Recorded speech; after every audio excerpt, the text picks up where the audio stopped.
Eles pensavam que eu não iria reparar. Foi sempre assim.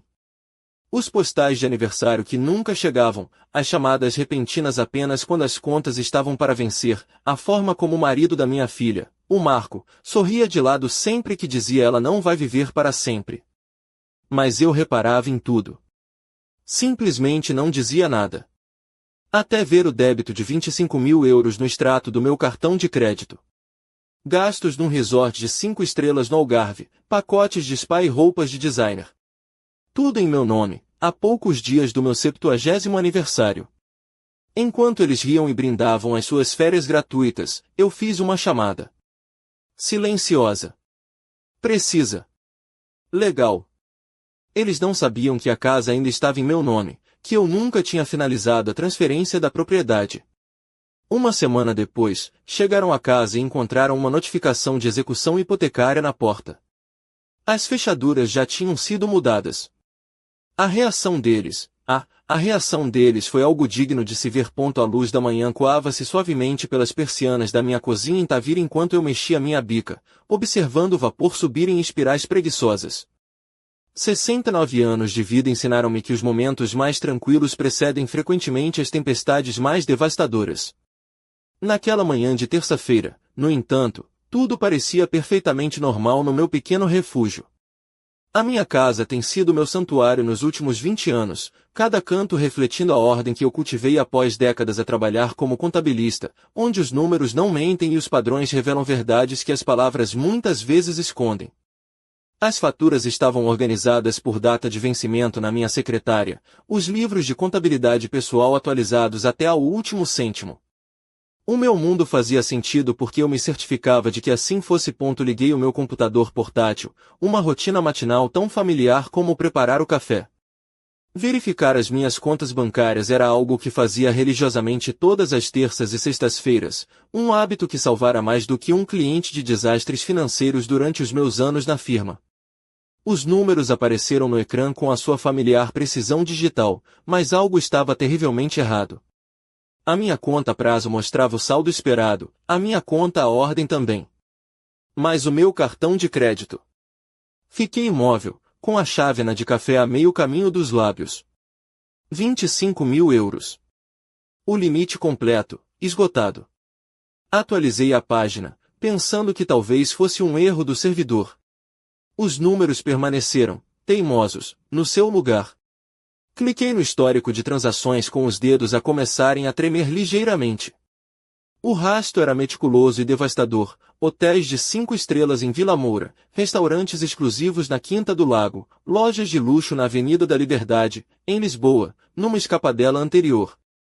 Tudo concentrado nos últimos 10 dias. Tudo de locais que eu reconheci das publicações da Sofia no Instagram. Recostei-me na cadeira, sentindo a traição a instalar-se no meu peito como uma pedra fria. Não era a quantia de dinheiro que me doía, embora não fosse uma soma insignificante para uma reformada. Era a presunção, a absoluta certeza de que eu não notaria ou, pior ainda, que não me importaria. O meu telemóvel vibrou com uma notificação. Instagram. Uma foto nova da Sofia.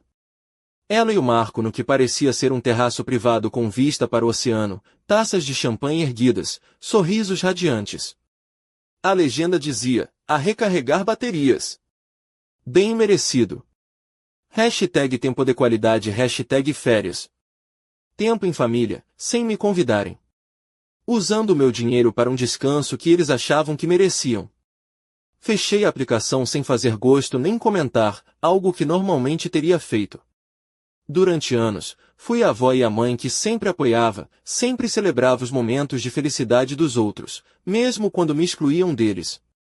Mas naquela manhã, algo mudará na matemática emocional da nossa relação. Passei a hora seguinte a rever cada transação, a tirar capturas de ecrã, a organizar os dados com a mesma precisão meticulosa que aplicara aos portfólios dos meus clientes. Cada compra contava uma história: o jantar de 400 euros no primeiro dia, o tratamento de spa de 800 euros no terceiro, as compras de 1.200 euros em boutiques cujos nomes eu nem conseguia pronunciar. O Marco usará o meu cartão para comprar fatos numa loja que claramente não estava na sua liga salarial. Que piada de mau gosto! Ele, com um fato de milhares de euros, provavelmente a pensar que parecia um banqueiro de investimento em vez de um vendedor de carros com comissões instáveis. O meu telefone tocou. Era Teresa. A voz dela, enérgica como sempre, soou sem preâmbulos, como fazia há mais de 20 anos da nossa amizade. Ela perguntou se eu ia almoçar fora ou se ela devia guardar-me uma mesa no nosso sítio do costume. Respondi que estava a caminho, surpreendida com o quão normal a minha voz soava. O restaurante ficava apenas a 5 minutos de carro, mas o trajeto deu-me tempo para processar o que descobrira. Não era a primeira vez que a Sofia tomava liberdades com os meus recursos. Tinham sido pequenas coisas ao longo dos anos, usar a minha conta da Amazon sem avisar, pedir dinheiro emprestado que raramente devolvia, assumir que eu cuidaria do Júlio sempre que lhes convinha. Mas isto era diferente.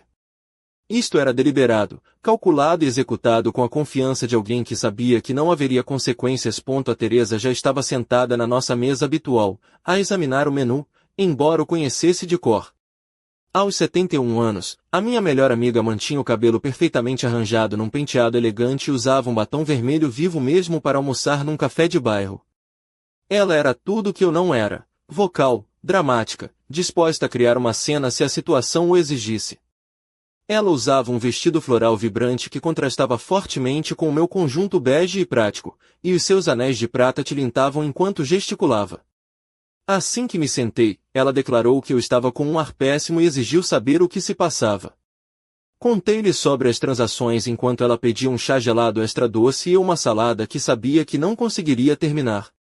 A Teresa ouviu sem interromper, mas pude ver a sua expressão passar de surpresa para indignação, e depois para algo que reconheci como fúria maternal e protetora. Quando terminei, ela abanou a cabeça. Aquela miúda, disse ela finalmente, tinha perdido completamente o controle. Tentei corrigi-la, lembrando-lhe que a Sofia já não era uma miúda, tinha 38 anos. Exatamente, respondeu a Teresa, inclinando-se para a frente, baixando a voz mas intensificando o tom. Ela insistiu que eu tinha de fazer alguma coisa, que aquilo não podia continuar. Eu sabia que ela tinha razão. A questão era, o que é que eu ia fazer? Era a pergunta que eu evitava desde que vi os números naquela manhã. Durante anos, lidei com os problemas da Sofia com a mesma estratégia: absorver o impacto, minimizar os danos, manter a paz. Funcionara quando eram coisas pequenas, mas isto não era pequeno. E o descaramento flagrante da ação sugeria que a Sofia já não via limites. Ainda não sei, admiti. Bem, era melhor que descobrisses depressa, retorquiu a Teresa. Depois, ela contou-me algo que fez o meu sangue gelar. Na semana passada, no mercado municipal, ela cruzou-se com o Marco. Ele, com aquele seu sorriso presunçoso, disse-lhe que eles estavam a ajudar a manter a casa da Amélia, como se me estivessem a fazer um favor por viverem na moradia pela qual eu tinha sido fiadora. O garfo escorregou-me dos dedos. Ele disse isso? Essas palavras exatas. Estamos a ajudar a manter a Amélia relevante, sabe? A dar-lhe um propósito. A Teresa fez aspas no ar, a sua voz a pingar sarcasmo. Um propósito. Como se ser a conta bancária pessoal deles fosse o único valor que eu tinha. Senti algo a mudar dentro de mim, como placas tectônicas a ajustarem-se antes de um terremoto. Durante meses, justificara ser fiadora da hipoteca deles como um investimento no futuro da minha família. O Júlio teria estabilidade, a Sofia finalmente aprenderia a ter responsabilidade financeira, o Marco, bem, eu esperara que o Marco crescesse. Em vez disso, eu criara um monstro de dependência e direito. Eles iam ficar fora a semana toda, perguntei, a minha voz subitamente focada. Segundo o Instagram, sim. Por quê? A Teresa estudou-me com aqueles olhos perspicazes que viam através das minhas evasivas há décadas. Amélia de Guzmão, estás a planear alguma coisa? Estou a considerar as minhas opções. Já não era sem tempo, disse ela, e mudamos de assunto. Mas a minha mente estava noutro lugar, a calcular, a planear, a organizar os passos que teria de dar. De volta a casa, a raiva inicial que me consumira durante o almoço deu lugar a uma clareza fria e cortante. O meu refúgio em Tavira, com as suas paredes caiadas de branco e o cheiro a buganvílias vindo do pátio, já não parecia um santuário, mas sim o quartel-general de uma operação que eu não pedirá, mas que agora tinha de liderar. A contabilista dentro de mim, adormecida pela reforma, despertou com uma fúria silenciosa. Durante anos, equilibrei os livros de outras pessoas, agora, era a altura de acertar as minhas próprias contas. A minha mão não tremeu quando peguei no telefone. Não liguei para a polícia. Ainda não. Liguei a Beatriz. A Beatriz era uma advogada jovem e brilhante, filha de uns velhos amigos de família. Eu vira-a crescer, uma miúda com uma inteligência tão afiada que quase se podia cortar. Tinha-a ajudado a conseguir uma bolsa para estudar direito em Coimbra. Desde então, ela dizia que me devia uma. Eu nunca cobrar o favor. Até agora. Dona Amélia, disse ela, e eu pude ouvir o sorriso na sua voz. Como está? A minha resposta mudou imediatamente o tom da conversa. Beatriz, preciso de aconselhamento legal. Houve uma pausa. Está tudo bem? Isso depende de como definimos do bem, respondi. Podes vir cá à casa esta noite? Preciso de falar sobre fianças de crédito, habitação e fraude com cartões de crédito. Outra pausa, mais longa desta vez. É sobre a Sofia, não é? Claro que ela sabia. A Beatriz observara a dinâmica da minha família durante anos, provavelmente vendo os padrões que eu, por estar demasiado perto, me recusará a reconhecer. Sim, confirmei. Estarei aí às 7. Passei o resto da tarde a organizar documentos. O meu escritório, normalmente um oásis de calma, transformou-se num centro de comando de guerra. Retirei todos os arquivos onde guardava os documentos familiares dos últimos 10 anos. O contrato do crédito habitação que eu afiançara. Os extratos bancários. O histórico de transações do meu cartão de crédito. Registros de todos os empréstimos temporários que a Sofia nunca devolvera. Era um padrão devastador de exploração financeira que se estendia por anos, culminando neste último ato de traição casual.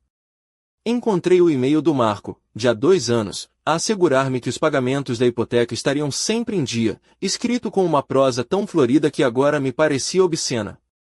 A casa original, em Portimão, fora comprada por 280 mil euros.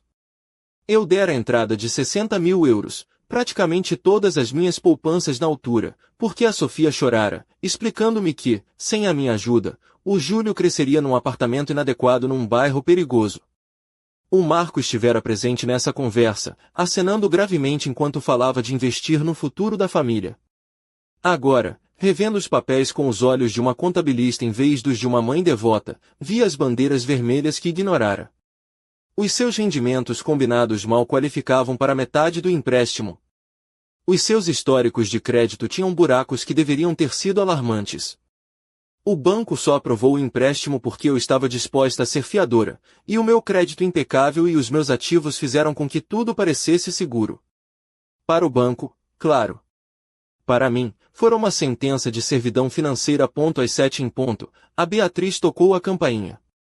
Ainda de blazer e calças de corte impecável do seu escritório em Faro, mas já tinha trocado os saltos altos por umas sapatilhas brancas e imaculadas. Um detalhe que eu sempre adorara nela, prática até ao fim. Ela tinha o tipo de energia jovem e focada que o mundo corporativo tanto adora e que eu, na minha idade, achava simultaneamente exaustivo e admirável. O seu cabelo escuro estava preso num coque elegante e os seus olhos castanhos, inteligentes, examinaram a minha expressão antes mesmo de ela dizer olá. Mostre-me tudo, disse ela, instalando-se na minha mesa da sala de jantar com o seu portátil e um bloco de notas. Mostrei-lhe os números. Todas as cifras. O padrão completo de comportamento financeiro abusivo que eu andara a justificar como ajuda à família. A Beatriz trabalhou em silêncio durante 1 hora, ocasionalmente fazendo perguntas técnicas, tomando notas, verificando leis no seu computador. Finalmente, recostou-se na cadeira. Legalmente, está numa posição vulnerável por causa da fiança, disse ela. Mas também tem opções. Mais opções do que provavelmente imagina. Como quais? Perguntei. Pode revogar o seu estatuto de fiadora se conseguir provar que se tornou um fardo financeiro insustentável. O uso não autorizado do seu cartão de crédito certamente qualifica-se. Também pode congelar todas as contas conjuntas e exigir que ambas as partes estejam presentes para futuras transações. A Beatriz inclinou-se para a frente, os seus olhos sérios. Mas, Dona Amélia, preciso que entenda. Se fizer isto, se realmente fizer isto, vai haver consequências. A minha relação com a Sofia já está desfeita, disse eu em voz baixa, mais para mim do que para ela. Só que eu ainda não me tinha percebido. Fiz uma pesquisa rápida sobre o Marco enquanto analisava os documentos, continuou a Beatriz, o seu tom agora mais cauteloso. O nome dele soou-me familiar. Senti um arrepio. O que queres dizer? A sua primeira esposa, em Matozinhos, moveu uma ação contra ele por fraude financeira durante o divórcio. Foi arquivada porque ela não conseguiu provar que ele agiu de má fé, mas o padrão é idêntico. Cartões de crédito conjuntos esvaziados, contas poupança drenadas, sempre com desculpas sobre emergências familiares ou oportunidades de investimento. Senti náuseas. A Sofia não sabe disto, pois não? Não tenho a certeza, disse a Beatriz. Mas, honestamente, Dona Amélia, não importa. Ela é uma adulta que escolheu participar nisto. O facto de terem usado seu cartão de crédito sem permissão, sem sequer lhe ligarem para avisar, isso não foi um acidente ou um mal-entendido. Foi deliberado. A Beatriz tinha razão. Durante anos, eu arranjara desculpas para o comportamento da Sofia, tratando-a como se fosse uma vítima das más influências do Marco. Mas a verdade era mais simples e mais dolorosa. A minha filha escolhera isto. Ela era uma parceira de pleno direito no seu pequeno esquema de comédia trágica, onde eu era a única a não achar piada nenhuma. Então, o que podemos fazer? Perguntei, a minha voz mais firme do que me sentia. Temos várias opções. Podemos comunicar a fraude do cartão de crédito à polícia e à operadora do cartão.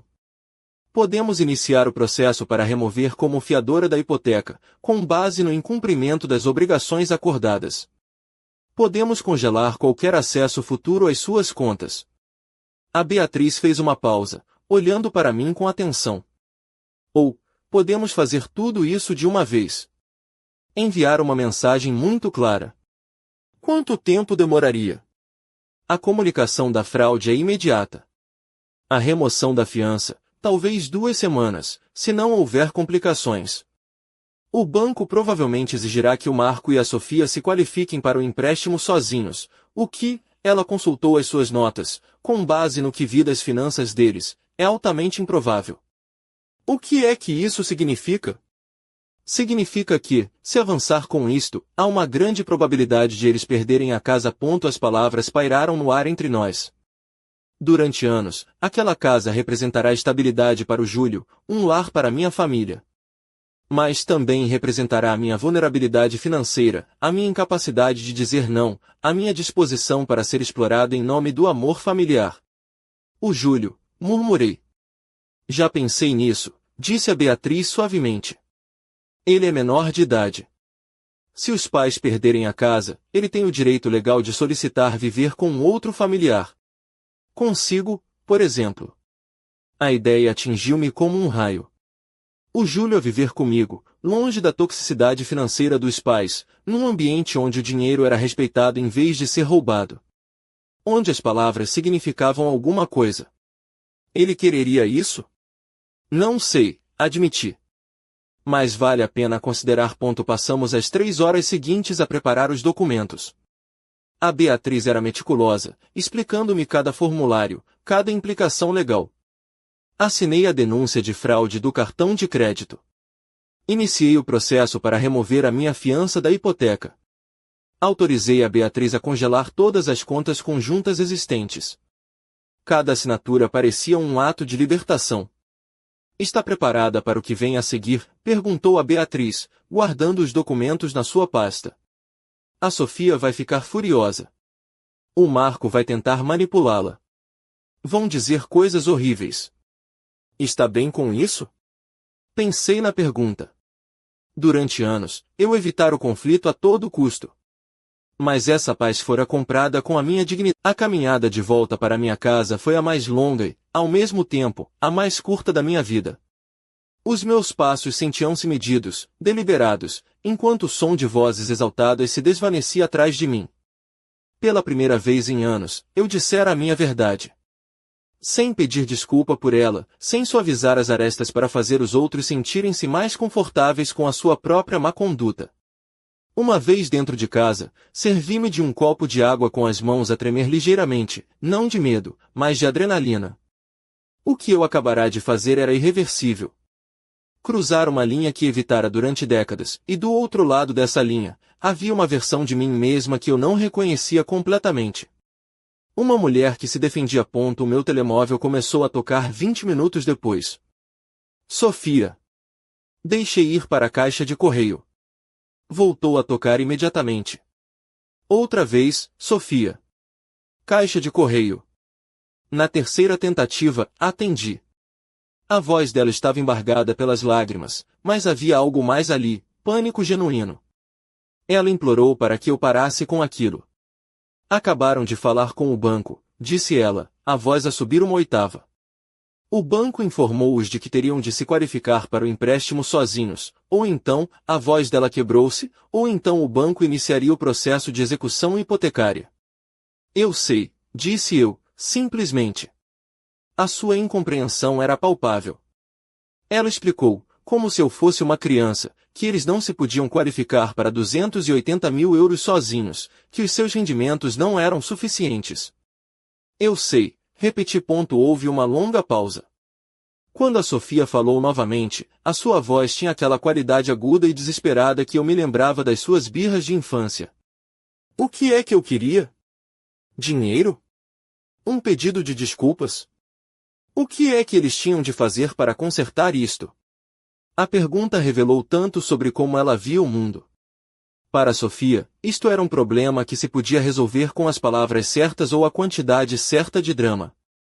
Ela não entendia que tinha quebrado algo fundamental e irreparável. Sofia, disse eu, cuidadosamente, não há nada que vocês possam fazer para consertar isto. Vocês roubaram-me, violaram a minha confiança e depois, quando vos confrontei, disseram que eu era dramática por estar chateada. Ela tentou culpar o Marco, dizendo que fora ele a dizer aquilo, não ela. Mas tu não o corrigiste, contrapus. Ficaste ali, parada, enquanto ele tentava minimizar o que tinham feito. Ouvi uma respiração pesada do outro lado da linha. Por favor, mãe, por favor, não faças isto. Pensa no Júlio. Onde é que ele vai viver? E aí estava ela, a usar o meu neto como escudo emocional, como fizera durante anos, sempre que enfrentava as consequências das suas ações. O Júlio pode viver comigo, disse eu. A minha casa tem espaço extra. A ideia de ela me acusar de lhe levar o filho era quase cômica. Não lhe estou a levar, respondi. Estou a oferecer-lhe estabilidade.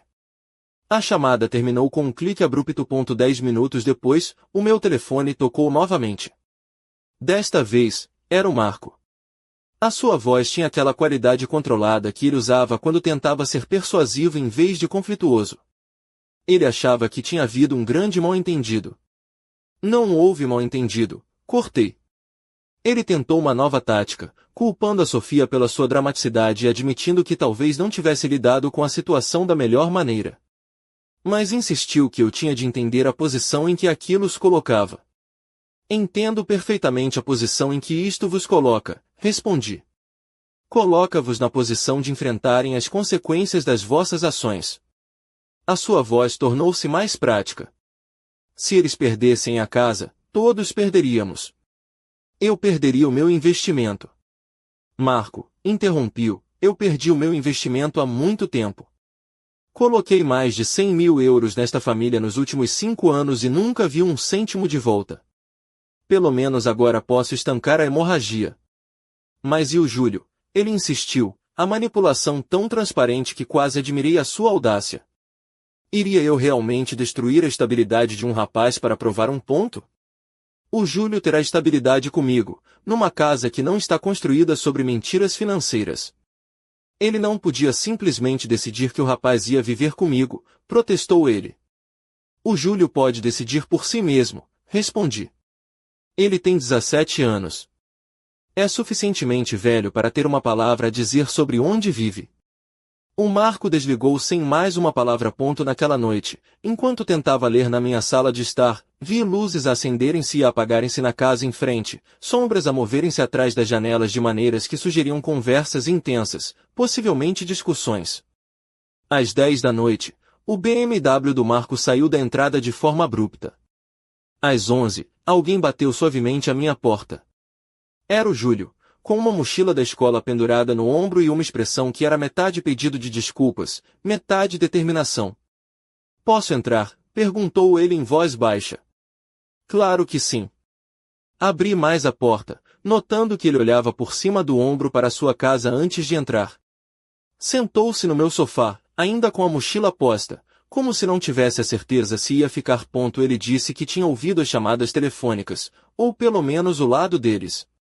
Disse que eles estavam assustados, que nunca os vira assim. Geralmente, quando havia problemas de dinheiro, ele supunha que eles simplesmente os resolviam de alguma forma. Perguntei-lhe como se sentia sobre aquilo.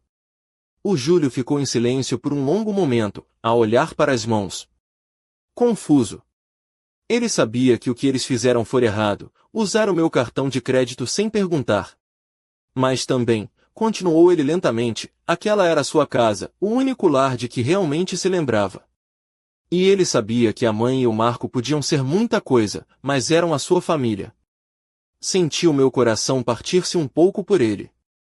Esta não era a confusão dele, mas ele ia viver com as consequências de qualquer maneira. "Júlio", disse eu suavemente, "tu não tens de escolher lados nisto. O que se está a passar entre os adultos não é da tua responsabilidade." Mas ele sentia que tinha de escolher.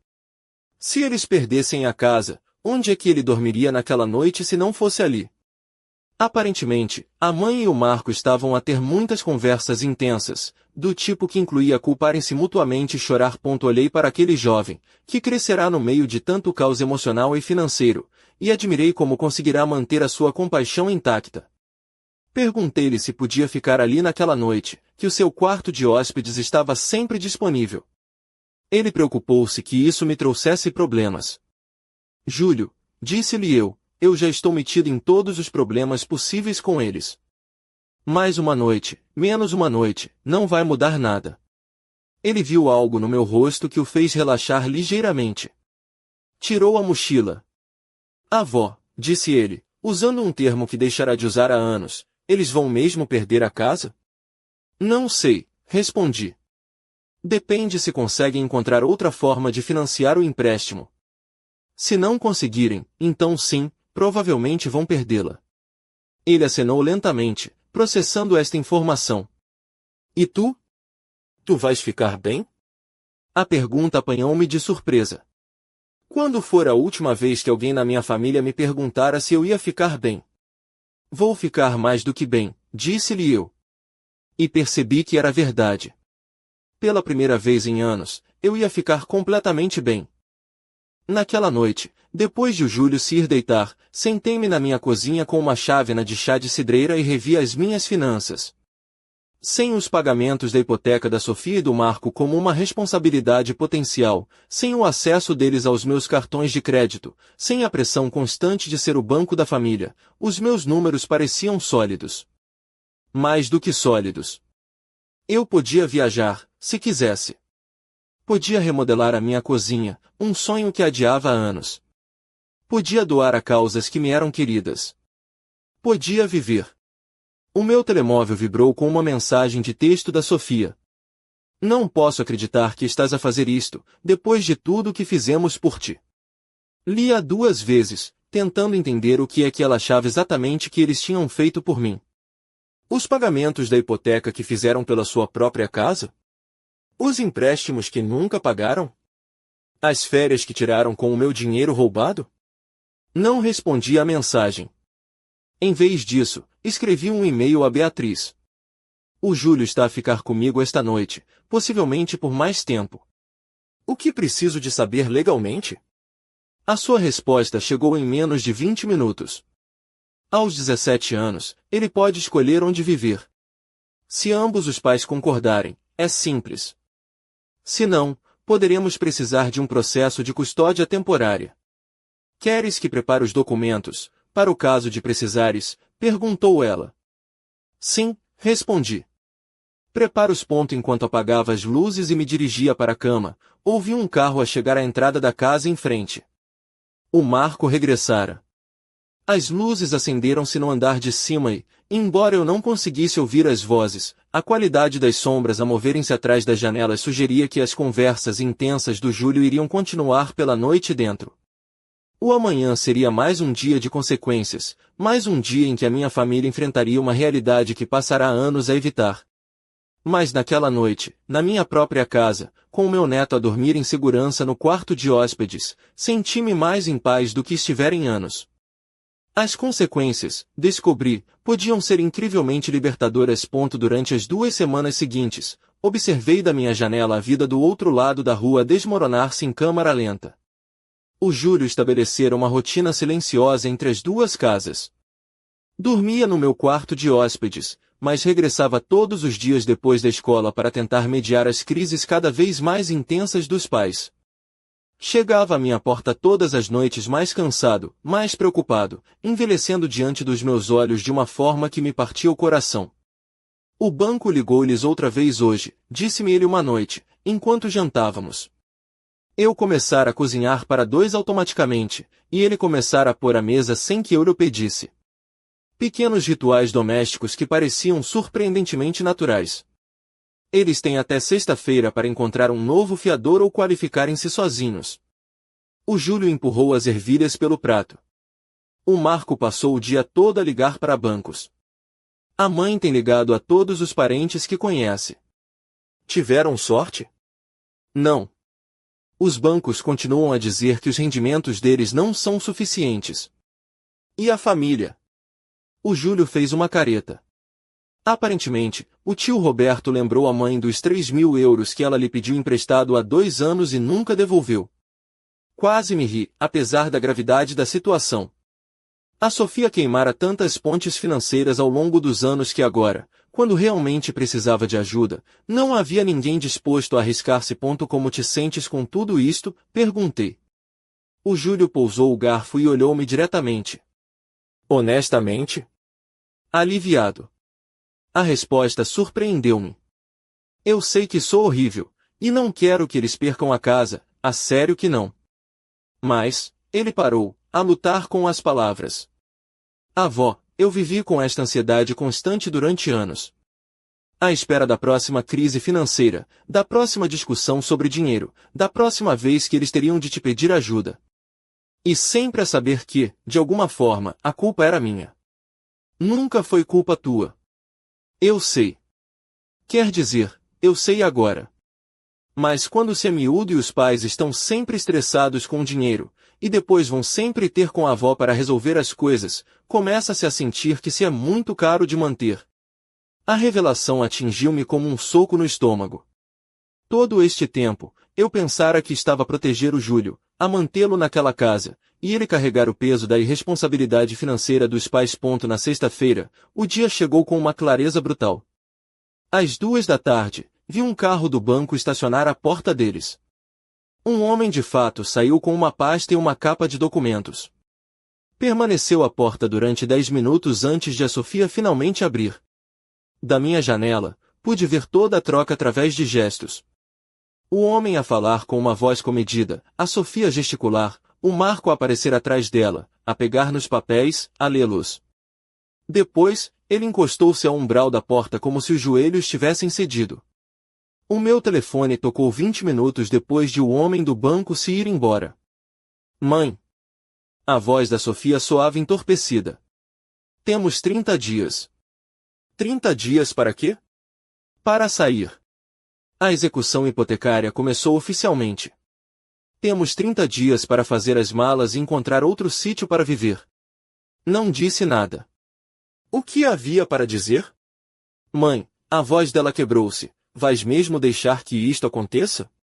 Sofia, eu não estou a deixar que nada aconteça.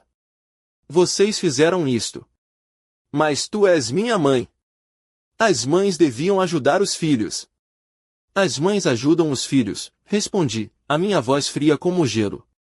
Não permitem que os filhos as explorem indefinidamente. O dia da mudança final chegou com uma chuva torrencial, típica de um outono no Algarve. Observei da minha janela enquanto os últimos pertences deles eram carregados para uma carrinha de aluguer, demasiado pequena. A Sofia dirigia o processo com uma energia frenética, gritando com o Marco e com os homens das mudanças. A sua blusa de seda, outrora elegante, estava agora encharcada e colada ao corpo, revelando uma fragilidade que contrastava com a fúria nos seus olhos. Às 3 da tarde, tocaram à minha porta. Era ela, encharcada pela chuva, a maquilhagem a escorrer-lhe pelas bochechas. Atrás dela, o Marco carregava uma caixa que parecia conter plantas de casa. Vim buscar o Júlio, disse ela, sem rodeios. O Júlio está na escola. E, além disso, ele já tomou a sua decisão. Ele é meu filho. Sim, ele é. E como mãe dele, podes visitá-lo aqui quando quiseres. Mas ele vai viver comigo até se formar. O Marco aproximou-se. Por um momento, pensei que ele ia tentar intimidar-me fisicamente. Mas depois parou, olhando para mim com algo que podia ter sido respeito. Você venceu, disse ele, simplesmente. Isto nunca foi sobre vencer, Marco. Então foi sobre o quê? Olhei para minha filha, de pé na minha varanda, sem casa pela primeira vez na sua vida adulta, finalmente a enfrentar as consequências de anos de irresponsabilidade. Foi sobre ensinar, disse eu, finalmente. Sobre mostrar-vos o que acontece quando tratam as pessoas que vos amam como recursos em vez de como família. A Sofia endireitou-se. Por um momento, vi um vislumbre da dignidade que me lembrava de quando ela era jovem. E se nós aprendermos? Se realmente aprendermos com isto? Há algum caminho de volta? Era a primeira pergunta que ela fazia em semanas que soava genuína em vez de manipuladora. Há sempre um caminho de volta, disse eu suavemente. Mas é pavimentado com ações, não com palavras. E leva tempo. Ela olhou para mim por um longo momento, depois acenou. Cuida do Júlio. Eu vou cuidar. Observei-os caminhar de volta para a carrinha. O Marco sentou-se ao volante. A Sofia parou para olhar para casa uma última vez. Não para minha casa, mas para a que tinham perdido. Depois, entrou na carrinha e eles foram-se embora, levando anos de drama financeiro e emocional com eles. Naquela noite, o Júlio e eu jantamos em silêncio. Finalmente, ele falou. Achas que eles vão ficar bem? Eventualmente, disse eu. Vão ter de aprender a viver com o que têm. Vão ter de aprender a não depender dos outros para resolver os seus problemas. Vai ser difícil, mas vai ser bom para eles. O Júlio acenou. Avó, posso perguntar uma coisa? Claro. Tu sentes-te mal com o que fizeste? A pergunta fez-me parar. Senti-me mal? Foram semanas a ver a minha filha perder a casa, a ver a minha família desintegrar-se, a causar dor, mesmo que fosse uma dor necessária. Sinto-me triste, disse eu. Nas semanas que se seguiram à partida da Sofia e do Marco, descobri que a liberdade era algo a que me tinha de habituar gradualmente, como os olhos ajustarem-se depois de anos na escuridão. O meu 70º aniversário chegou 3 semanas depois de eles se irem embora. Durante anos, foi uma ocasião que eu antecipava com uma ansiedade mista. Viria a Sofia? Lembrar-se-ia? Traria alguma nova crise financeira como presente indesejado? Este ano, pela primeira vez em décadas, planeei exatamente o que queria. Tens a certeza de que queres apenas um jantar pequeno? Perguntou a Teresa enquanto me ajudava a pôr a mesa para 4 pessoas. Podíamos ter convidado mais gente. Não, disse eu, a colocar os talheres de prata que pertenciam à minha mãe. Quero apenas as pessoas que eu realmente quero aqui. Júlio desceu as escadas, vestindo uma camisa de cerimônia que tínhamos comprado juntos na semana anterior. Aos 17 anos, a viver numa casa sem crises financeiras constantes, ele começara a florescer de formas que eu não vira antes. As suas notas melhoraram, arranjou um trabalho a tempo parcial na biblioteca municipal e, mais importante, começara a sorrir novamente. Sorrisos reais, não os sorrisos cuidadosos que usará durante anos para evitar adicionar estresse a situações já tensas. Precisas de ajuda com alguma coisa? Perguntou ele, ajeitando a gravata. Não, querido, apenas senta-te e relaxa. A campainha tocou. Era Beatriz, com um ramo de flores do mercado e uma garrafa de vinho do Douro que provavelmente custará mais do que ela devia ter gasto. Feliz aniversário, Dona Amélia. Abraçou-me com o afeto genuíno que se desenvolvera entre nós. Como se sente por ser oficialmente uma mulher livre? Como se tivesse estado a suster a respiração durante anos e finalmente pudesse expirar. O jantar foi perfeito na sua simplicidade. Frango assado com limão e alecrim que o Júlio ajudara a preparar, legumes da minha horta que eu cuidava com nova dedicação, e uma conversa que fluía sem a tensão subjacente que caracterizara as reuniões de família durante tanto tempo. Depois da sobremesa, enquanto o Júlio e a Teresa lavavam a louça, uma divisão de trabalho que eles estabeleceram sem me consultar, a Beatriz e eu sentamo-nos na sala de estar com os nossos copos de vinho. Tenho uma coisa para si, disse ela, tirando uma pasta da sua mala. Documentos para um fundo fiduciário para o Júlio, se quiser estabelecer um. Peguei na pasta, a folhear os papéis legais. Para a universidade, despesas de vida, o que ele decidisse, comigo como administrador até ele fazer 25 anos. A ideia era perfeita. Durante anos, eu dera dinheiro que se evaporava nas crises financeiras constantes da Sofia e do Marco. Um fundo fiduciário para o Júlio seria dinheiro que realmente iria para a construção de um futuro melhor. Quanto está a pensar? Perguntou a Beatriz. 50.000 euros para começar. Posso adicionar mais todos os anos. Completamente exequível e totalmente protegido de quaisquer reivindicações dos pais dele. Assinei os documentos preliminares ali mesmo.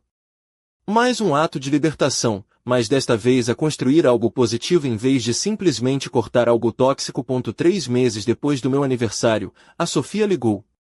Mãe, disse ela, podíamos almoçar juntas? Só nós as duas. Quero falar. Foi a primeira vez que ela pediu em vez de exigir algo em anos. Está bem, disse eu. Onde? Naquele sítio de sempre, onde costumavas almoçar com a Teresa. Encontramo-nos numa tarde de terça-feira.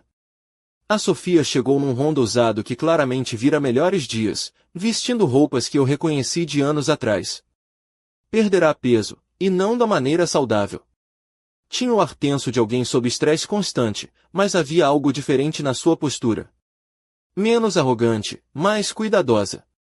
Ela usava um vestido simples, de algodão, e os seus sapatos, embora limpos, mostravam sinais de desgaste. O seu cabelo, normalmente impecável, estava preso num rabo de cavalo simples, e ela não usava joias, exceto a sua aliança de casamento. Como estás? Perguntou ela depois de pedirmos. Estou bem, muito bem, na verdade. E o Júlio? A prosperar. As notas dele melhoraram drasticamente. Está a candidatar-se a universidades. A Sofia acenou, a olhar para as mãos. Suponho que ele está melhor contigo do que conosco. Foi a primeira vez que ela admitiu isso. Por agora, disse eu, cuidadosamente. Até ele se formar. Mãe, disse a Sofia, e os seus olhos encontraram os meus. Quero pedir desculpa. Pedir desculpa a sério. Não apenas dizer as palavras. Eu escuto. O que nós fizemos, pegar no teu dinheiro, assumir que estarias sempre lá para resolver os nossos problemas, tratar-te como nosso banco pessoal, foi errado. Não foi um erro ou um mal-entendido. Foi errado. As palavras soavam diferentes, vindas dela agora. Menos ensaiadas, mais custosas. O que mudou? Perguntei. Viver sem uma rede de segurança, disse ela, simplesmente. Ter de fazer cada euro contar. O Marco a trabalhar 60 horas por semana só para pagar a renda.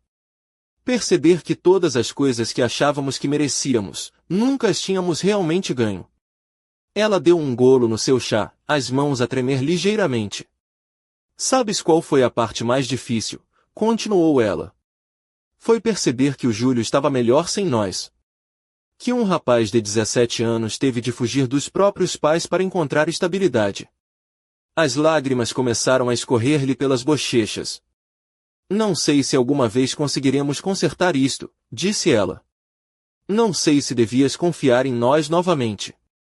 Mas eu queria que soubesses que finalmente entendo o que fizemos. E que estamos a tentar ser diferentes. Olhei para minha filha, olhei mesmo para ela, pela primeira vez em anos, e vi algo que estivera ausente por tanto tempo que eu me esquecera de como era, humildade genuína. Como? Perguntei. O Marco está em terapia financeira. Eu arranjei um emprego, não um grande emprego, mas um emprego a sério. Estamos a viver com um orçamento pela primeira vez nas nossas vidas. Ela riu-se amargamente. É horrível. E também, honesto. Como é que isso se sente? Como crescer, suponho. Aos 38 anos. Sentamo-nos em silêncio por um momento.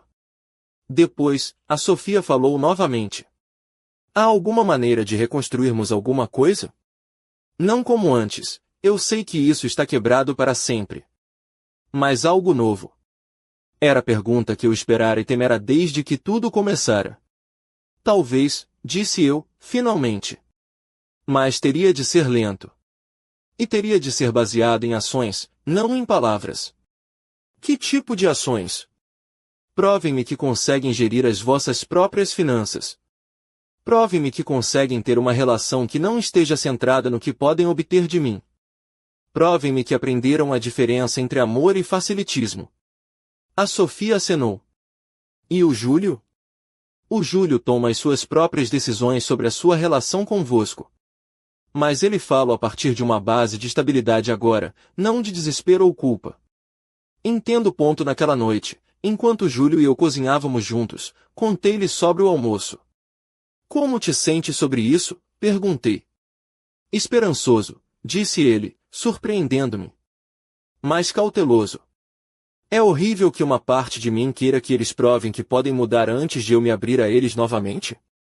Não é horrível, é sábio. Achas que eles mudaram mesmo? Acho que eles começaram a mudar. Se continuam ou não, isso depende deles. Enquanto jantávamos, o meu telemóvel vibrou com uma notificação do meu banco. Uma transferência de 50 euros da Sofia chegará à minha conta. Com uma nota, primeiro pagamento para os 25 mil. Sei que vai demorar uma eternidade, mas quero começar. Mostrei a notificação ao Júlio. Ele assobiou. Isso levaria, bem, muitos anos para pagar tudo. 500 meses a este ritmo. Mais de 40 anos, calculei. Mas é o pensamento que conta. É o começo que conta. Naquela noite, enquanto me preparava para dormir, refleti sobre o ano que passará. Começara com a descoberta de uma traição, progredir através de decisões dolorosas e consequências devastadoras, e terminara com algo que eu não esperava, a possibilidade de redenção. Não para mim, eu já encontrara minha redenção ao aprender a dizer não, ao reivindicar a minha própria vida, ao criar um lar estável para o Júlio. Mas talvez, eventualmente, para a Sofia e para o Marco também. Nos meses que se seguiram, as transferências de 50 euros continuaram a chegar, pontualmente.